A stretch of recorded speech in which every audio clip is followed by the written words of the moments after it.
Hi guys, welcome back to Scott Family Homestead. Today we are going to make apple juice and applesauce using these apples, and I'm going to use a steam juicer to do it. What the steam juicer does is it takes a good bit of the juice out of this and you get a nice tasting juice, and then it leaves you with fruit pulp that can be made into applesauce or fruit leather or whatever you prefer after the fact. I'm going to show you all the different parts of a steam juicer and how it works. I'm not usually one for a lot of kitchen gadgets. They have to usually be multi-purpose for me. This one I like because we do use so many apples and we grow a lot here on our farm. So I've got 2 of these big bushels from our tree. The chickens took most of the apples from the other tree. They learned that if they went up in the branches and jumped real hard, it would rain down apples below and all the chickens would gather. And they ate most of the apples off of that tree before we got to them, but that's okay because we still have a huge harvest and I have to work through all of this. This is a little over 40 pounds, so I'm looking at about 80 to 90 pounds of apples that need to be processed. The first thing we're going to do is clean these up, but we can leave the skins on. We're going to remove the stems and the seeds that are easy to remove, but you can leave the stems in there. We're going to get these all cleaned up and chopped into about 1 to 2 inch cubes that will then go into the steam juicer, and then we'll start the process of drawing off the juice. I have one of these little collapsible sinks, so we're gonna pop this out. I'm gonna fill this with water and a little bit of vinegar. You could also use like a produce wash. We're just gonna lightly wash these up. We're gonna chop them, and then we're gonna start putting them into the steamer basket. First, I'm going to show you the different pieces of the juice steamer so you can see kind of how this works. So on the very top, you have your lid and then you have your basket. So this is what you're going to fill with your fruit. It's like a giant strainer, okay? The next piece down is your juice collector, and this has a hose coming out of it. As you steam the fruit, it's going to drip through the strainer into the collector and drain out. On the end of this hose is a clamp. Now it's important to keep that clamp on the hose portion so that it doesn't immediately just start running out. We have our collector with the hose. The last part is the stock pot portion of it. This is just a pan that goes on the bottom. We're gonna fill this with water, and as this boils, that's what's going to steam the fruit up top. So we're going to get some warm water going in there. We're going to assemble this. It's really easy. Just stack the different pieces on, and then we'll be able to get started. I want to fill this strainer all the way to the top. So I'm going to prep my fruit first and get this all loaded up.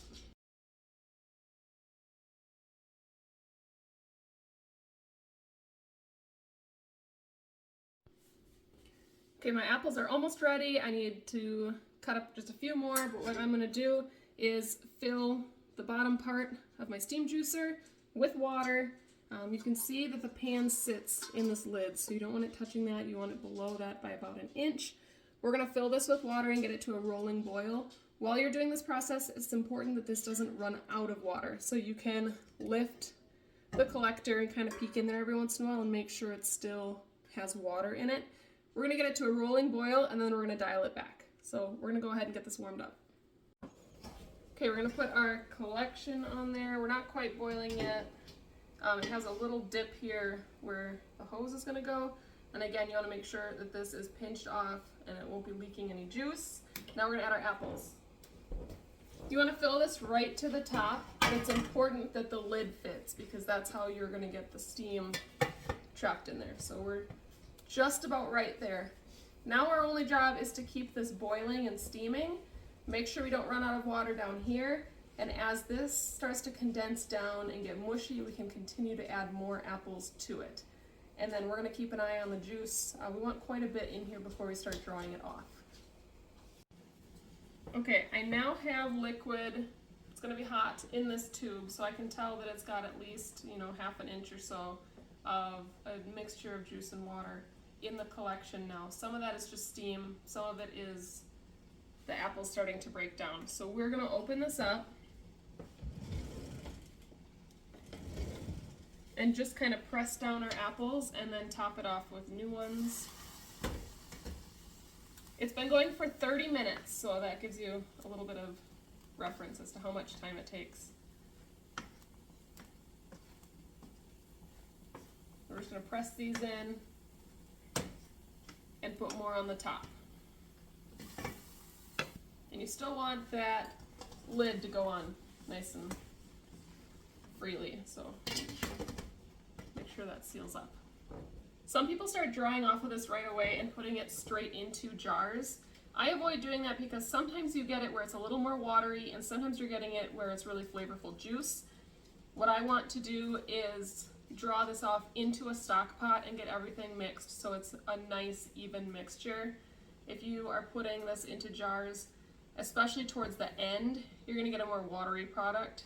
So we just do a big stock pot, and then every jar of ours is the same sweetness. So I'm going to let this go for quite a bit longer yet before I draw this off, and what I'm going to do is put it into a stock pot. Alright, we're ready to start drying off of this, and I'm going to use my stock pot. I'm going to use just a little mesh strainer. You could use cheesecloth or a jelly bag here. I just don't want any big chunks. I don't mind if there's like a little bit of pulp or anything in it. And we're just going to squeeze this. I'm going to move it down onto this metal part that will hold it open and just let everything drain out. But you do have to be careful because this can get really hot.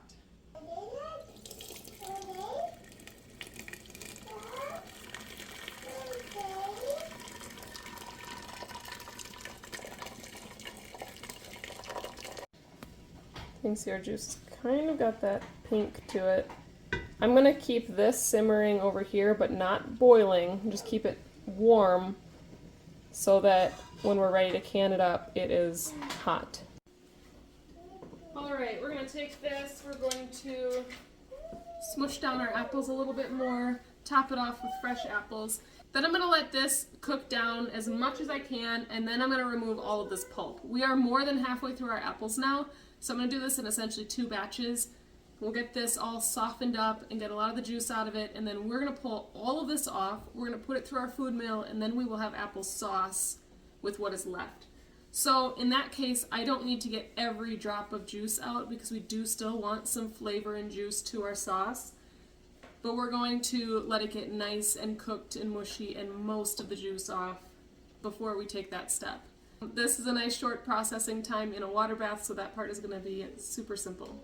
As of right now, we are 1 hour in, and I've gone through a little more than 25 pounds of apples that are chopped. So this is going to take another half hour or so to soften and cook down these ones on top before we pull that off to make some sauce. We are now 2 hours in. We've got quite a bit of juice out of here, but I'm going to keep stirring this on top until I'm confident that we have most of the moisture out, and then I will take all of this to be put through the food mill. But I want to give it a good stir and really break it down into a sauce before we do that. The food mill will then remove all of the skins and if there was any seeds that slipped through. But right now, it's coming pretty steady through here. I'm going to wait till that slows down a little bit. To do my whole 40-pound basket is going to take quite a bit longer. We've done about 2/3 of it, I would say, maybe like 25 pounds. I'm going to go another half hour with this with lots of stirring and breaking that up before we call it on the juice. In the meantime, I am going to prep my water bath canner because that's going to take a while to get up to temperature. I might as well can all of this juice while it is still hot and ready. So in the next half hour while I draw this off and finish with the juice, I'll get that canner ready. I'm going to put the jars in there in cold water, bring it up to temperature, and then our jars will be hot and we'll be able to put the hot liquid in there, and hopefully at that point it's at a good rolling boil and we can just start our processing time. It takes only about 10 minutes. Adjusting for your altitude, for us we would do 15 minutes in the water bath canner. Getting a little bit less juice than I originally thought. I'm actually going to jar this up into these 1.5 pint jars that I got from Azure. and see how that goes. I generally use this as like a juice concentrate.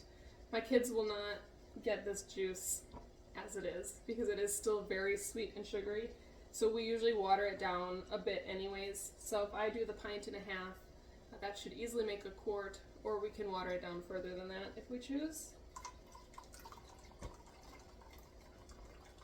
But I think that's a good quantity since we're going to add a little water to it anyways, then it would be a serving for our kids to share. Okay, I'm going to let this keep doing its thing, but I am going to start scooping off some of the applesauce and running it through my food mill. I just use a handheld one. It's actually broken. It's missing its little handle up here. But it'll work. Alright.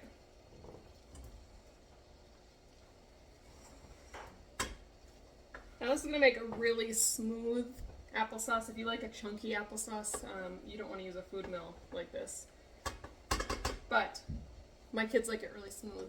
You're also going to notice that it's fairly dry. So if you want, you can add back some water to it to make it the proper texture that you prefer. So this is completely up to you on how you want to handle that. So I'm just going to keep doing this. I'm going to process through all of this. I'm going to add in a little bit of water to make it the texture we like. We're going to add some sugar in there, and we'll jar that up separately.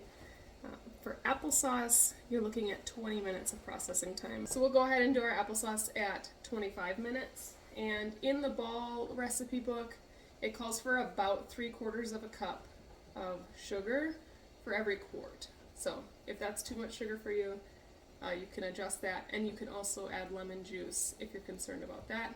They recommend adding about 1/2 tablespoon to each quart of juice for the apple juice, and then they recommend a tablespoon of lemon juice for every quart of sauce, and so that gets you to the acidity that you need. I removed the fruit from the top, so I'm ready to drain off the rest of the juice, and you will see below where the drain hole is, it still holds quite a bit of juice. So we're going to get all that pulled off as well and jarred up.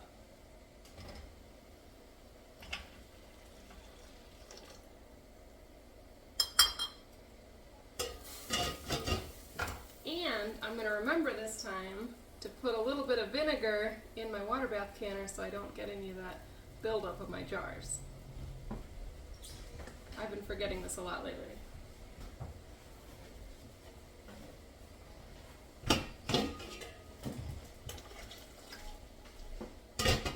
Just a little splash in there.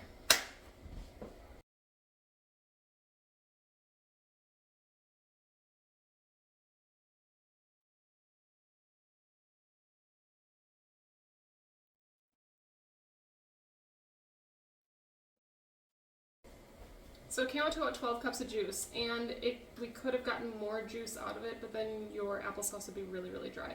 So we are going to put this in the 1.5 pint jars, so it makes 4 jars.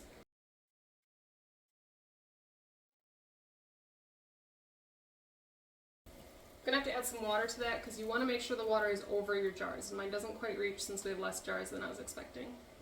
So I'm going to add some water, and then I'll start my processing time after it gets back up to a rolling boil. This is going with my juice in it. I've got all of my sauce here. Both my husband and I tried it, and it does need a little bit of moisture, but it really doesn't need a whole lot of sugar. So I'm going to start working on adding in some water and warming it up and just keeping an eye on the texture until it is how we want it to be. My bigger Ball canning book does recommend adding quite a bit of sugar. If you use the Ball Blue book, it says sugar is optional. This one also doesn't require any lemon juice, and so you can opt out of that if you would like as well. But it does suggest cooking it down with a little bit of water. So even though ours is already cooked down, we are going to add that water. I'm going to start with 1 cup of water for this pan. And it looks like I'm going to get 3 or 4 quarts of sauce from this. We're going to do 1/2 inch headspace on this and 20 minutes in the boiling water canner. For our altitude, we'll go 25. And I've got my jars warming up back here for that. Since I'm doing 1.5 pints, I'm thinking maybe 5 or 6 jars, but we will see when it's all said and done. It's important when you're canning this that it is warm. So we're gonna add this water and then we're gonna warm it up and make sure it's warm all the way through before we put it in the hot jars.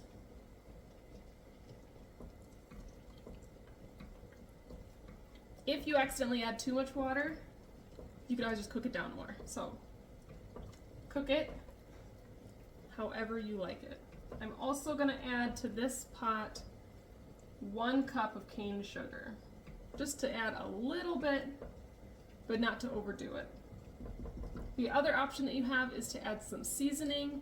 So for each quart, you would add about a teaspoon of seasoning. So if you want allspice or nutmeg or cinnamon or a combination of those, you would keep it right around 1 teaspoon per quart. I will do with my next batch, I'll do some cinnamon because that's what my kids really like. If it doesn't have cinnamon in it, they just sprinkle it on top and mix it in.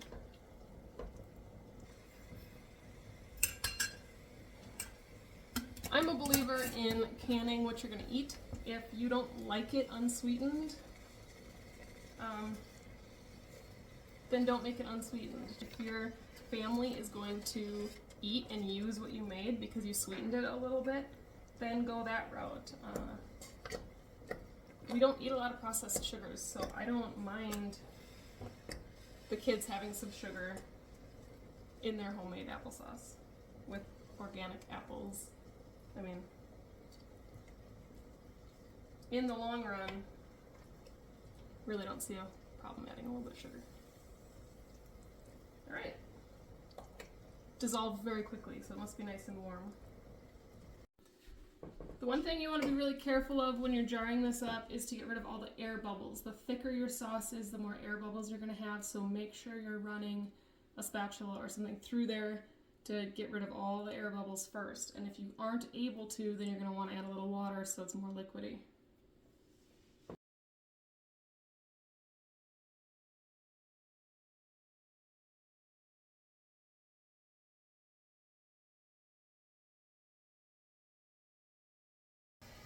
So this came to 4 quarts. I'm using the pint and a half. So this was 15 cups, and there's well over a cup in here that we're going to actually just snack on today. But you could have gotten 4 quarts out of this. This is my favorite way to use up apples, and it is time consuming, but it's really not too bad. What do you think? How do you do your apples? Do you like a chunky sauce or a smooth one? Do you bother making the juice, or you just make it all into applesauce? I'd love to hear from you, and you can leave a comment. But I'm going to sign off for today. I appreciate every single one of you who has watched and hung out with me today. Make sure you are subscribed, and we are over on Instagram and Facebook with daily stories and updates with our family, so you can find us over there as well. Thanks for hanging out with me, and I'll catch you on the next one. Bye, guys!